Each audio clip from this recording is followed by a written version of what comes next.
دنیا کی یہ شہوت پرستی جو آج ہمارے اندر ہے، میرے آقا صلی اللہ تعالیٰ علیہ وسلم کی ایک حدیث بیان کر میں گفتگو کو سمیٹتا ہوں. کیا آج ہمارے حالات ایسے نہیں ہیں؟ حضور پاک صلی اللہ تعالیٰ علیہ وسلم کے پاس ایک بار شہد کا پیالہ پیش کیا گیا. آپ شہد کو اپنے منہ سے لگا ہی رہے تھے کہ اچانک فرماتے ہیں کہ ہاتھوں سے کچھ چیز کو دھکا دینے لگے. پھر رکھا، پھر اٹھایا، ہاتھوں سے کوئی چیز ہٹائی، تیسری بار اٹھایا اور پیا نہیں، رونے لگ گئے. میرے آقا کی آنکھوں سے آنسو آ گئے. صحابہ نے پوچھا کہ حضور کیا چیز تھی؟ آپ کے پاس تو مکھی نہیں آتی، آپ کس چیز کو ہٹا رہے تھے؟ میرے آقا فرماتے ہیں جب میں شہد پینے کے قریب تھا، دنیا میرے پاس پوری دولت لے کر آئی. کہا کہ حضور مجھ قبول کر لے. میں نے اسے دھکا دے کر دور کیا. میں نے کہا کہ مجھے فقر و فاقہ پسند ہے، دولت نہیں چاہیے. میں نے چھوڑ دیا. دوسری بار دنیا اپنے حسین ترین تمام حسیناؤں کو لے کر کے آئی. کہا آقا میرے حسن کو لے لے، ایک سے ایک حسن و جمال کی عورتیں آپ کے پاس رکھ دوں گی. حضور فرماتے میں نے حسن و جمال کو بھی دھکا دے دیا. نہ تیرے دولت و مال کی ضرورت ہے، نہ تیرے حسن و جمال کی ضرورت ہے.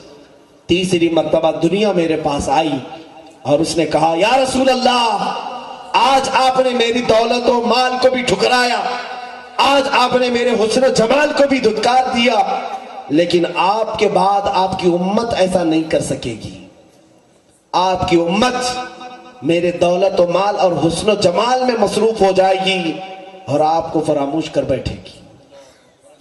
رسول کریم صلی اللہ تعالیٰ علیہ وسلم کے آنکھوں سے آنسو آ گئے. وہ آقا اپنی امت کے بچھڑنے کے غم میں روتے تھے. کیا آج حالات ایسے نہیں کہ ہم دولت و مال کے پیچھے میرے نبی کی تعلیمات بھول کر بیٹھے؟ کہ حسن و جمال طلب کرنا ہر نوجوان سمجھتا ہے کسی ایک عورت کو حاصل کر لینا، کسی ایک لڑکی کو محبوبہ بنا لینا، معشوقہ بنا لینا. نوجوان سمجھتا ہے زندگی کی معراج ہے میری. ارے اللہ نے تو تجھے پیدا کیا ہے، شادی بھی ہونی ہے. یہ جو اتاولے پن ہیں نوجوانوں کے، کل زندگی تمہاری ایک لڑکی حاصل کرنے کے لیے؟ تم پیدا کس لیے کیے گئے ہو؟ تم رسول پاک کی امانت ہو، امت خیر ہو. قیامت کے دن تمہارا سر ساری امتوں میں بلند ہوگا. رب نے تمہارے مقامات کہاں بلند کیے جانتے؟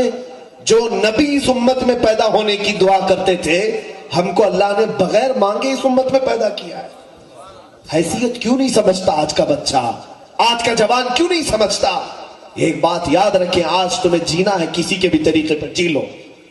میں تقریر نہیں کر رہا ہوں میرے عزیزو، دل پر جو اترتی ہے وہ بات کرتا ہوں. ہمارے نوجوان 24 گھنٹے موبائل پر اپنی زندگی آج نہیں بتا رہے.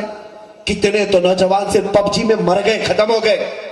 یہ پب جی بھی، اس پر میں نے کہا کافی دن قبل ہی کہا تھا، یہودیوں کی بنائی ہوئی وہ چال ہے جو آخر میں ہونے والی جنگ کی طرف کا اشارہ ہے کہ ویپن اٹھاؤ اور ہر ایک کو قتل کرو، ہر ایک کو مارو.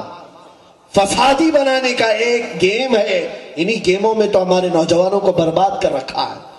تمہارے ہاتھ میں برس گزر جاتا ہے، قرآن نہیں آتا.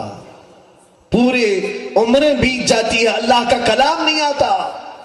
لیکن ایک دوست کا میسج کی گھنٹی کیا بجی، فوراً کھول دیتے ہو. تم نے کبھی سوچا کہ پورا قرآن میرے رب کا میسج ہے میرے لیے؟ اللہ نے میسج ہی تو اتارا ہے، سارے پیغامات ہی تو ہے قرآن. پڑھو تو کتنی شیرینی ہے. بار بار مولا فرماتا یا ایھا الذین آمنو، یا ایھا الذین آمنو، اے ایمان والو. کسے کہہ رہا ہے مولا؟ تم کو کہہ رہا ہے، ہمیں کہہ رہا ہے.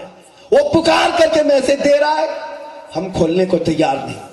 لیکن کوئی دنیا دار ایک میسج بھیج دے، واٹس اپ اور فیس بک قضا نہیں ہونی چاہیے، گھنٹہ نہیں ہونی چاہیے، فوراً کھول لو دیکھو. میرے عزیزو، کیا یہ انصاف ہے ہمارا قرآن کے ساتھ؟ کیا یہ انصاف ہے ہمارا اسلام کے ساتھ؟ کیا یہ انصاف ہے ہمارے رسول پاک کی محبت کے ساتھ؟ وہ رسول کوئی رات ایسی نہیں گزارے جس میں اپنی امت کو یاد نہ کیا ہو. ماں عائشہ صدیقہ فرماتی ہے رات کو میرے بستر پر ہوتے.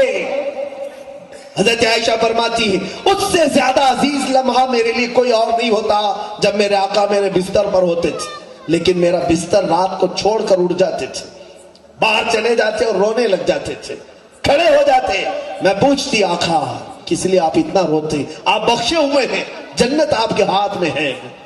میرے آقا فرماتے عائشہ میں اپنی امت کے لیے روتا ہوں، میرے بعد آنے والی امت وہ مجھے نہیں جانتی، بدعملی کے ذریعے سے کہیں وہ دوزخ میں نہ چلی جائے۔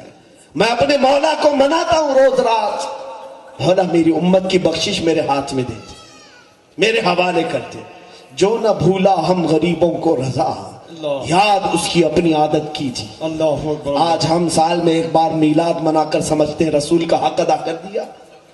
قسم خدا کی ہماری زندگی میں ہمارے پورے بال جھڑ جائیں، اس نبی کے آنسو کا ایک قطرہ ہم سے ادا نہ ہو سکے گا۔ حق ہے۔ ہم نے سجدے چھوڑ دیے، آج ہم مسجدوں کو چھوڑ چکے ہیں، آج سینما تھیٹر آباد کرنے میں ہیں، اسٹیڈیم پر بھیڑ جمع ہے، نکڑ پر چوراہوں پر گھنٹوں بیت رہے ہیں، مسجد میں نماز سلام پھیرتے ہی واپس باہر نکل جاتے ہیں۔ کیا کا انصاف ہے میرے عزیز؟ اگر اسی لیے کہا اقبال نے، ان کے جو ہم غلام تھے خلق کے پیشوا رہے، ان کے جو ہم غلام تھے خلق کے پیشوا رہے، ان سے پھرے جہاں پھرا پھر آئی کمی وقار میں، عزت میں جو وقار میں کمی آئی ہے ان سے جو تم پھرے ہو، ان سے جو پھرے ہو۔ اسی لیے کہا گیا ہے قوت فکر و عمل پہلے فنا ہوتی ہے جب کسی قوم کی شوکت پہ زوال آتا ہے۔ اللہ اکبر۔ اللہ عمل فنا ہو گیا، فکر فنا ہو گئی، آج ہماری شوکت پہ زوال آیا ہے۔